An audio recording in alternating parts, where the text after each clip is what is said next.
Hello, Legion. This is Hadrian. Thank you for being here, and welcome to a brand new series in Sid Meier's Civilization 6. This time, the land down under is calling our name. Australia is finally playable after being one of the most popular player-created civilizations in Civ 5. If you didn't know that's why they added Australia so soon, that's why. And since I've already done a feature overview on Australia and the Australian Summer Patch, we get to dive straight in without delay. Let's go over the setup for the game really quickly. I want to call the series Iron Curtin, after the leader of the new Civ, of course, and we're going to be playing an almost completely vanilla game. The only mod that I've got turned on is the Crazy Scots More Barbarian XP mod, which, for reasons I've explained in the past, I want to keep turned on. Basically, the game caps Barbarian XP a little too quickly, and I've found that this mod allows you to reap more of a just reward in unit experience, that is, from dealing with barbarians in the local area. And this is not going to benefit us as much because we're starting on an island, and so once we deal with barbarians, we'll have dealt with them.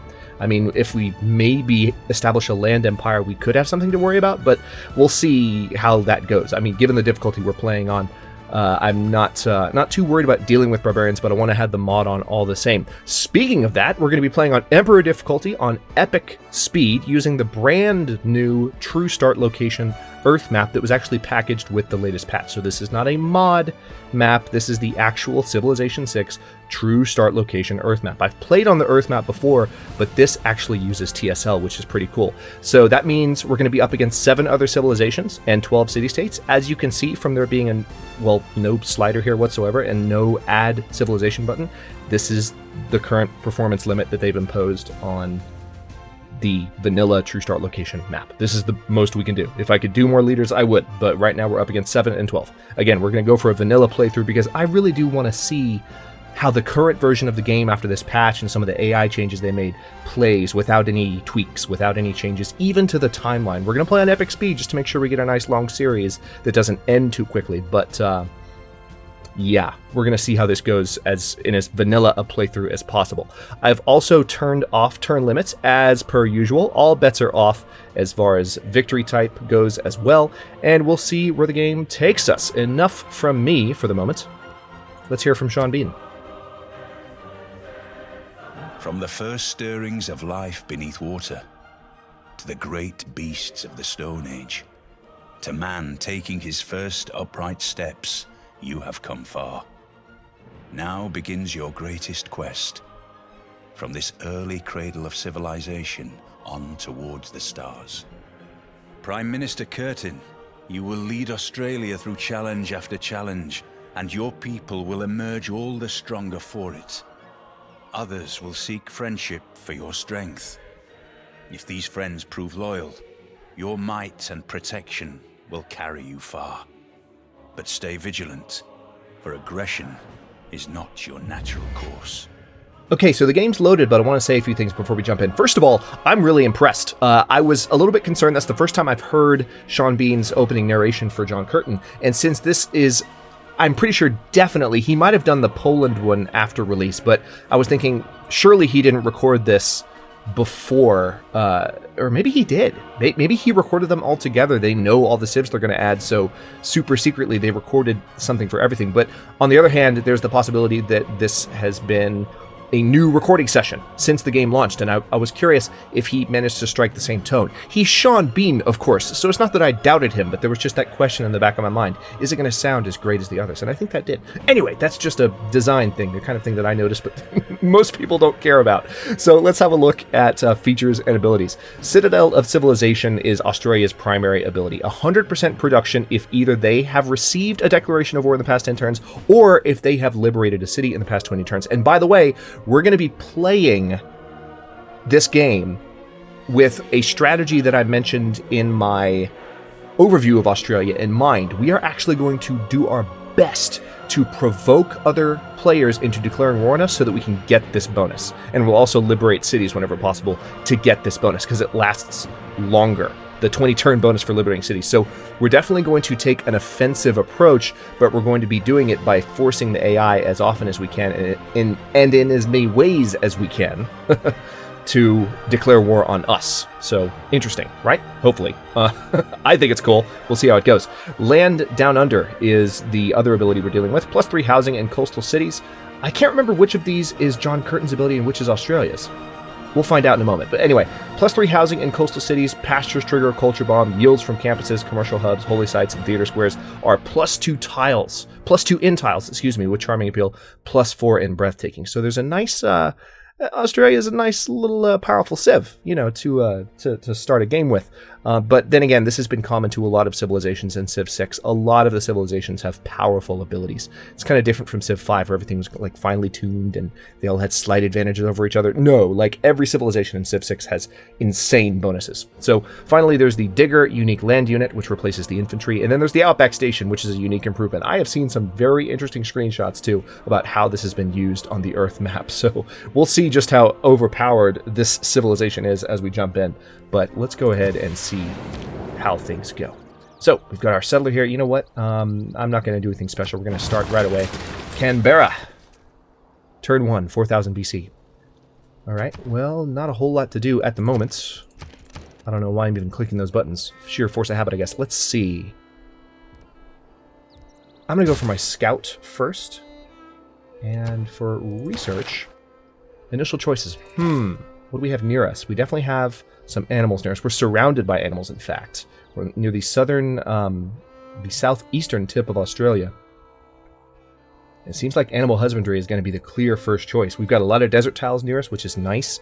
We're going to have access to some wonders. We're playing on Emperor difficulties, so those decisions are going to be a little dicey.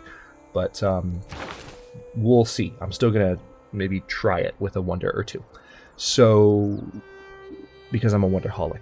I can't help it. It's a problem. So let's go for animal husbandry first, just because I feel like we're going to be able to reap the most rewards from going for that first. We are, of course, already going for Code of Laws, 23 turns away, 14 turns away for animal husbandry. Code of Laws is Hammurabi's Code, Australia style. I don't know. And then I'm not particularly worried about meeting anyone else because, well, we're on Australia. We're on an island. So that's going to be the nice thing about starting this out. And it means I can move somewhat rapidly. I just need to watch out for barbarians, so I'm going to try not to position this warrior right next to anyone. One thing I found out that's interesting is the game actually considers the unit. I didn't know this until my last playthrough of Civ 6 on YouTube. The game actually considers the unit type that you encounter civilization with as one of the parameters for how that civilization will judge you at first. Where you have a friendly meeting or an aggressive meeting. If you meet them with a scout, it's a friendly meeting. If you have, okay, they just got back to report our presence to that camp, so we could have a problem here. But yeah, if you meet them with a scout, then they will consider that a friendly meeting. If you meet them with something else, then like a warrior, for instance, if you go scouting around with your initial warrior, as I often do, and you encounter a civilization with that, they are more likely to be hostile to you from the beginning. So that's just something to be aware of. Let's go ahead and do some damage to these guys. We're going to need to be careful because we were already hurt when we did that. But I just wanted to gain a little bit of extra experience. Again, we're getting a slight buff on account of that mod. Interesting. All right, I might need to back off to these hills a little bit. I think that's what I'm going to do. They're probably going to come after me, but we'll see how that goes. I don't know. I could lose that warrior, which would suck. But, okay, so we've got our scout. To tell you the truth, there really wasn't a need to build a scout first, all things considered, because we know we're on an island. So, let's go for a monument next. Then we're going to need that culture as rapidly as possible. And I'm just going to go up the coast with this unit. I mean, there is the advantage of fully exploring the territory sooner in the game, but okay, good. They didn't come after me right away. I'm going to fortify there. And being on the hills will give me a bit of a combat advantage. But there are no... The problem, and the reason I'm lamenting the fact that I built that scout first, I really shouldn't have done that. There are no hidden... there are no villages. There are no goodie huts, basically. So let's take a look here and see if there's any changes we can make. Okay. I could definitely help the city grow faster if I put it on food focus. We'd have a citizen in 4 turns as opposed to 12. The monument would take longer. But that second citizen, you know what? I'm going to do that just for 4 turns. As soon as Canberra grows, we might switch back to just a standard focus. Okay. Big surprise, they're attacking me. Nice! I was not expecting to win that, but we won it. Thanks to those hills. Alright. Let's fortify up so we heal. And we're going to keep exploring. Those of you who haven't heard Australia's theme yet are probably screaming at me just to shut up. I'm sorry. I enjoy the music in Civ 6 a great deal. I'm excited about... Ooh, interesting. We have another scout. Organisms don't think of CO2 as a poison. Plants and organisms that make shells, coral. Think of it as a building block. Okay, so there's that. Your knowledge of astrology has advanced considerably. That is good. That might be one of the next technologies I go for. Well, actually, maybe not. I don't have any stone anywhere near me that I can see. Maybe this scout will uncover something, so maybe there'll be a point to the scout after all if they find a worthy location. Okay, now we're going to start having problems. Let's keep you fortified. Yeah, I kind of want to keep an eye on where that scout's going, so we're just going to position you right there, and we'll see what they do. If there's a second camp... I am fond of pigs. Dogs look up to us. Cats look down on us. Pigs treat us as equals. Thank you, Winston.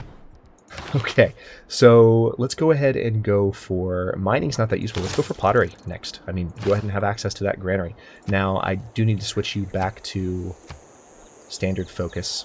We've got that second citizen. Maybe a few turns behind on that, but let's poke around up here. Okay, there's our northern coast. We don't have a whole lot. Right, okay. They are officially attacking me here, and they might be able to do a bit more damage now. Oh, yeah. Oh, okay, I survived. They're going to chase this unit, though. They are definitely going to chase me down. I could potentially get away. I'm going to try, but I'm not hopeful. Let's do a little bit of damage to this scout to where it doesn't stand as much of a chance against this warrior. Because otherwise he's just going to rush down and kill off my warrior. That would be embarrassing. Have my warrior killed by a scout in episode 1. Yay! Alright, that's probably going to happen anyway. So, let's... What do we have? We've got 5.2 gold per turn. 88 gold at the moment. Nothing we can purchase with that on this speed. 9 turns away from pottery. 6 turns away from the Code of Laws. Alright, cross your fingers. Okay.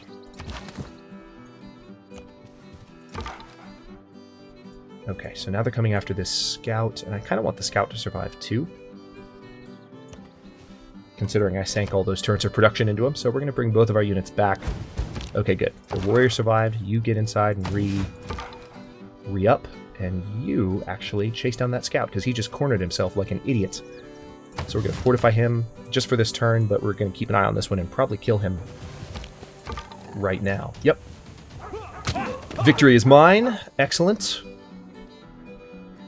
4 turns away from the monument in Canberra, but we do have a barbarian attack force on the way, which is unfortunate. They're going after the scout, though, interestingly enough. Warrior would be 240 gold. I'm nowhere close to that. It would be 8 turns. They're currently attacking from across the river. I'm going to hold out for just a few more turns here. I want to try and get that monument built. That's a major defeat because we're attacking across the river, but if I attack this unit, I can do a little bit more damage to him. So let's do that. Because this is an experienced warrior, so they do have some attack power on them. And that's what I was hoping for, promotion available. Alright, now, tell you what, let's see if we can get away from these units here. It is not wisdom, Nice. but authority that makes a law. So, guess which policy I'm using. And then, let's go ahead and go for the extra faith in gold in the capital. Well, yeah, let's do that, because I want to get access to a pantheon as soon as possible. I'm not optimistic about our ability to have a religion to start out. It's not impossible. We're going to have to build holy site districts like nobody's business. But I'm not optimistic about that because we don't have stone anywhere near us. Anywhere. There's not stone on Australia as far as what we've explored. So that kind of sucks. Let's see, foreign trade, not really useful to me right now, not as much as... Yeah, let's go for craftsmanship next. Okay, now we've got the warrior, which we need to promote. Definitely battle cry, and then that's going to be a lot easier to fend off these attacks in the coming turns. Damn. Oh wow, the scout survived. And it's promotable, that's perfect!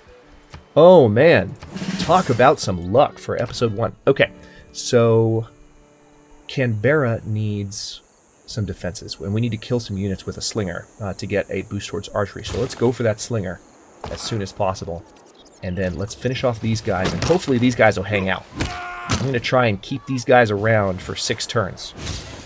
Your knowledge of bronze working has advanced considerably because we've just killed some barbarians. I'm amazed that that scout is promotable.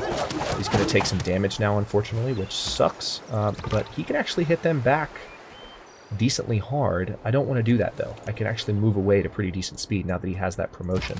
Let's move you back here, and we, like I said, we're just going to hang out. I want the slinger to finish off these barbarians. No man ever wetted clay and then left it, as if there would be bricks by chance and fortune. Okay, so we've got to wait 4 turns before we start building that granary, which is a bit of a delay, but yeah, I'm going to go for astrology. It's 11 turns away. Mining is 10 turns. There's no stone near me. There are some other... I need to have a builder as well, don't I? Probably a builder is what I'm going to follow the slinger with.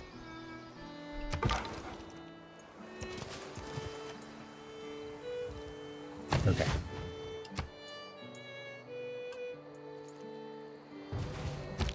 Perfect. That's exactly what I wanted you to do. Alright, so we've just neutered their slinger. Not really a problem. And got some additional experience for that warrior, which is nice. And let's heal you back. Oh, actually... Well, I already gave the order. Damn. So that slinger might attack now, which would be cute. Okay, good. It didn't. How about we... Alright, we're 1 turn away from the slinger. Let's go ahead and finish off their slinger. And then that gives us a perfect spot. We'll have the warrior here, the slinger will spawn here, we can start attacking. Alright, major victory. Alright, let's attack here. It's not going to kill the unit. Then the slinger can finish him off. And we will be nicely progressed towards archery, which is now a requisite technology to continue moving down the tech tree. It's not a leaf tree anymore, so it's actually important that we do this. This is helping us down the tech tree considerably. Alright, so that boost has been taken care of. Let's pay a visit to this scout, shall we? And now let's go for that. As much as I want the granary, let's go for that builder next. We're 9 turns away. We're going to need to improve these resources around us as soon as possible. We needed to defend against those barbarians, and we definitely capitalized by getting the boost towards archery, but now we have other ground to make up. It's going to be an interesting start to the series because we don't have any other civilizations butting up against us, which is good. Actually, hang on. If I did production focus, would that help? No. We don't have any other civilizations butting up against us, which is good. But we also, it's going to be harder to kind of tell how we're doing in the beginning. You know? That's going to be a challenge.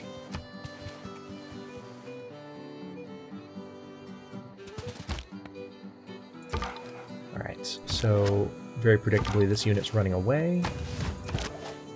Let's go ahead and get some experience for our slinger. This warrior's halfway to level 2, which is very nice. Yeah, you just go back into town and fortify. How about that? Almost to turn 40, believe it or not. Okay, can't quite attack this turn, but we will definitely, no matter where they go, we're going to be able to kill that unit next turn. Because they were stupid enough to work themselves into that little cranny. And now that slinger is even more experienced. Once this slinger's level 1, especially once it's an archer, we're going to very easily be able to take care of the barbarians here on the home continent. A physician without a knowledge of astrology has no right to call himself a physician. Hippocrates. Okay, so next tech should probably be... decisions.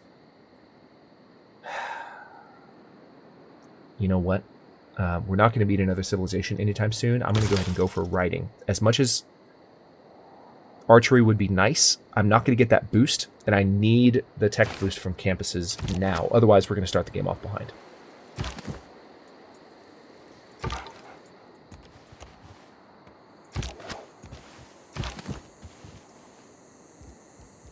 So let's actually just take these units up and pay a visit to the barbarian encampment now. Excuse me.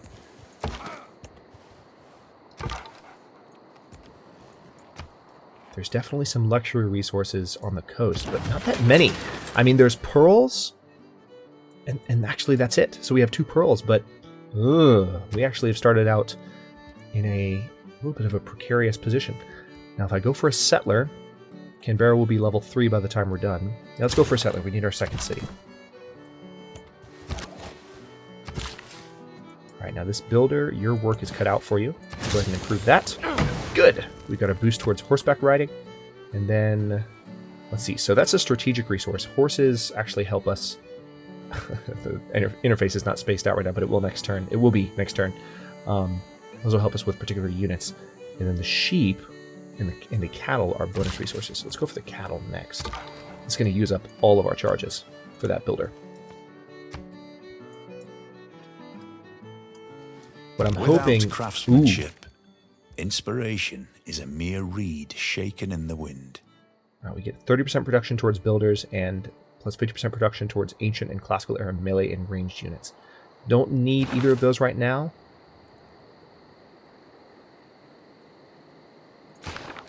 So we'll leave it as is. Let's go ahead and go for foreign trade so we get access to all of the next tier.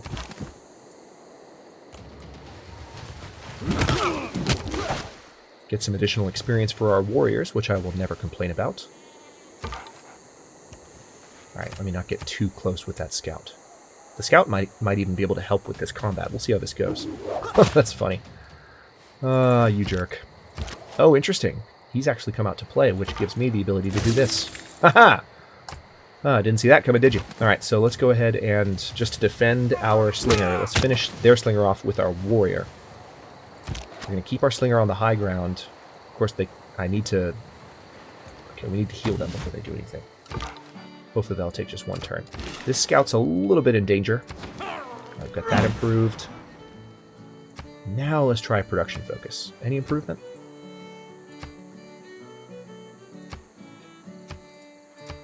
A slight improvement.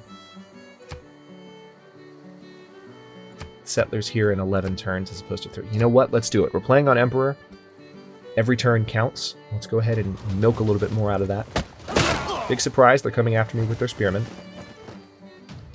But remember, it's actually, this is a promoted warrior unit, and one that's gaining even more experience.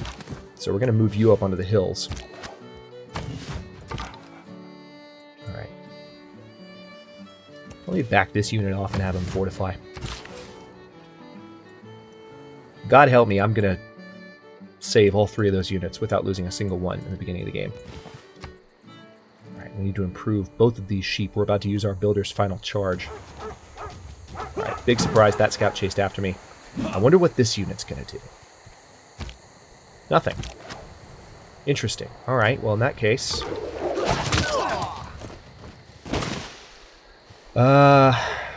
this spearman could choose to be a dick and... Oh, crap. That was not... Okay, that's actually better. That's actually better. I saw decisive victory, and this is a running thing with my channel. I was expecting that to be the end of that scout, but I guess not. But now that means that this scout is not in danger as he would have been if he had in fact won that combat. So, not the worst thing. Let's, let's improve those sheep. And that builder is officially gone. Now we can finish off these spearmen. Maybe even level up. Nope, not quite, but close. And now the barbarians are gone. There's probably going to be another... Oh, there's a luxury resource up there. Good, we've got spices off the coast. And lots of pearls, too, so we're definitely going to be able to do some trading with other civilizations once we meet other civilizations. Alright, so now we just need to heal up with our units. This is awesome. We've cleared Australia of the native element. And now it's just a matter of getting some additional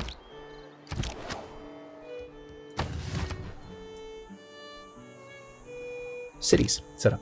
So I want to take another look really quickly at John Curtin's bonuses, because I was curious about this. I think Citadel of Civilization is John Curtin's ability. I think Land Down Under is Australia's ability. I was thinking about that at the beginning of the episode. But just to review this again, +3 housing in coastal cities, so there's an advantage to building on the coast. Need to remember that. Pastures trigger a culture bomb, and then yields from campuses, commercial hubs, holy sites, and theater squares are +2 in tiles with charming appeal, +4 in breathtaking. So let's go ahead and look at that, shall we? So here are our breathtaking tiles. The light green are our charming tiles. So basically we need to put cities in these areas.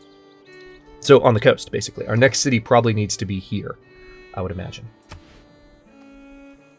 Need to have a city here and then a nice district, like a campus district there. Okay, now we need to keep these units somewhat close together because there will, mark my words, there will be another barbarian encampment somewhere.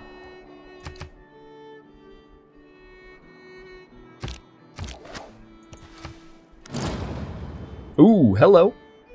The pyramid... Oh, wait, no. Stonehenge has been built. That's just a pyramid icon. And a player's been defeated. I wonder who died. So there's definitely some action going on the mainland.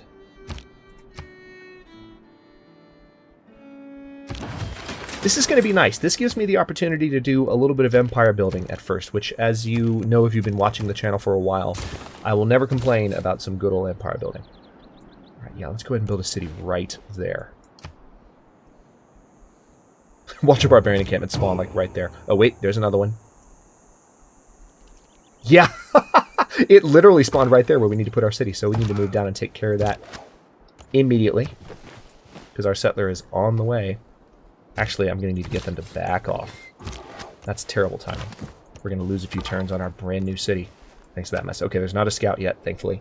So we just need to corner and defeat these guys.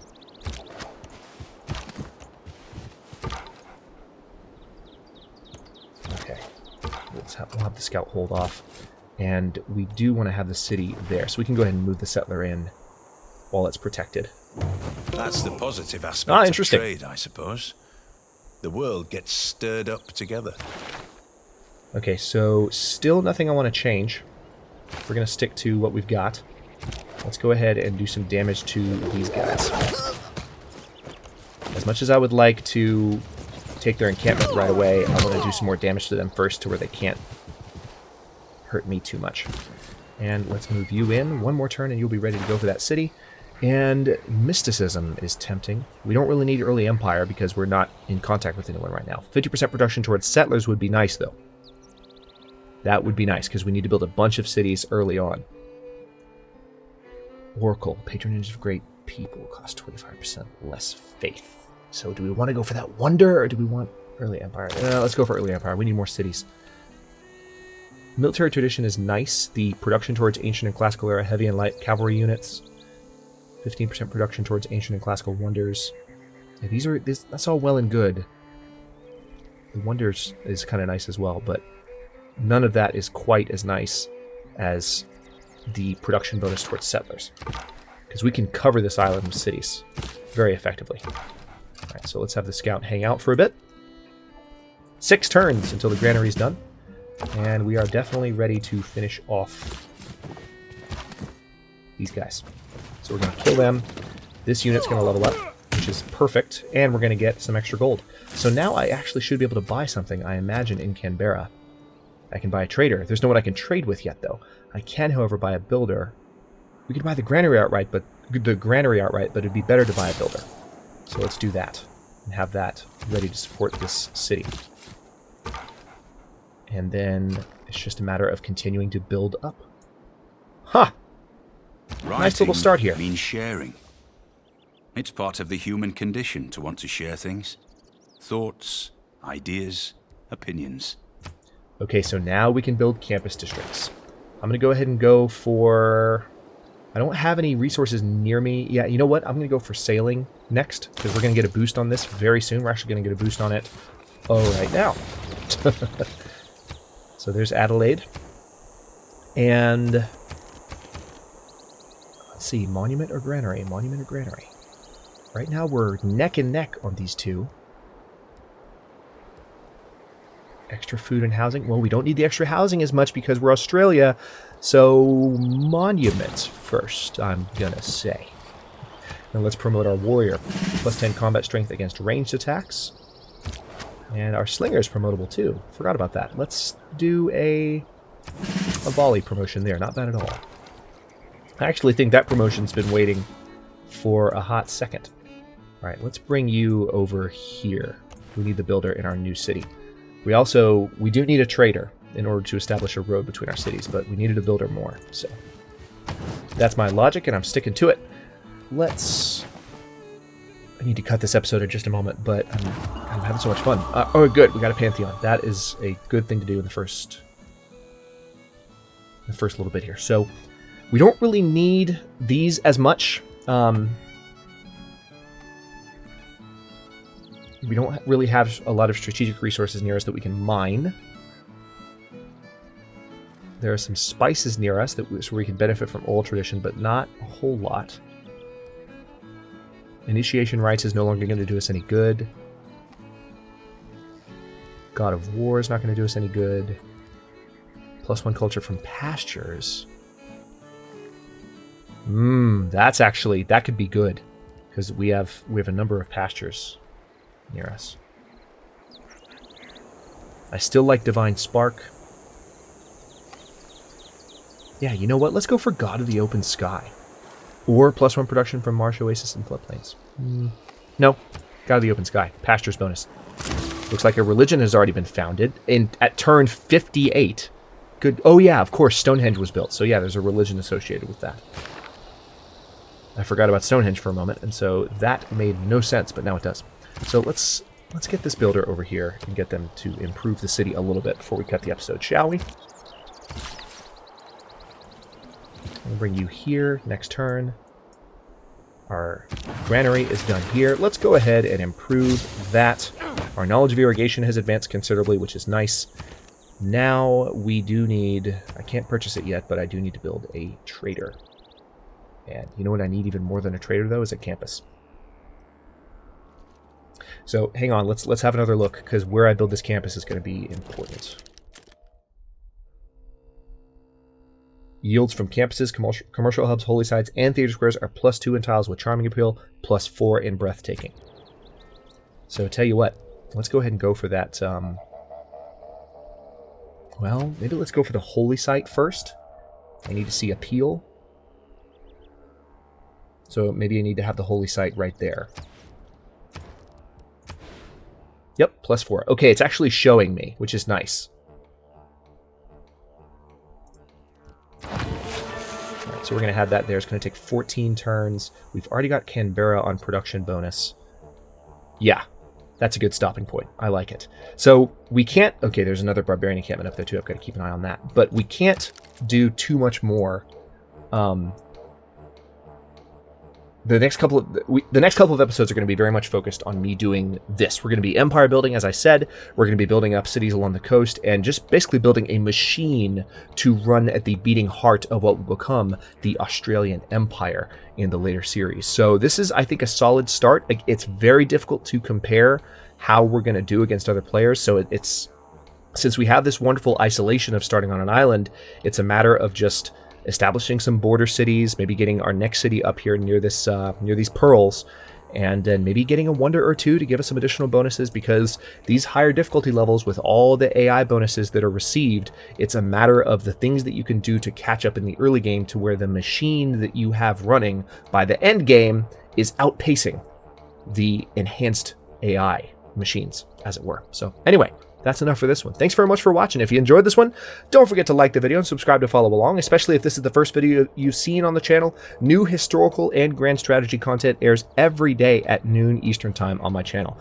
That means a lot of Civilization 6 right now, but also Total War, Crusader Kings. If I can get my head around Europa Universalis one of these days, it's a game that I am very much trying to learn and would love to play on the channel, and future Europa Universalis titles are something that would definitely be on my radar, because I play the heck out of Stellaris and have enjoyed that as well in the 6 p.m. slot on the channel.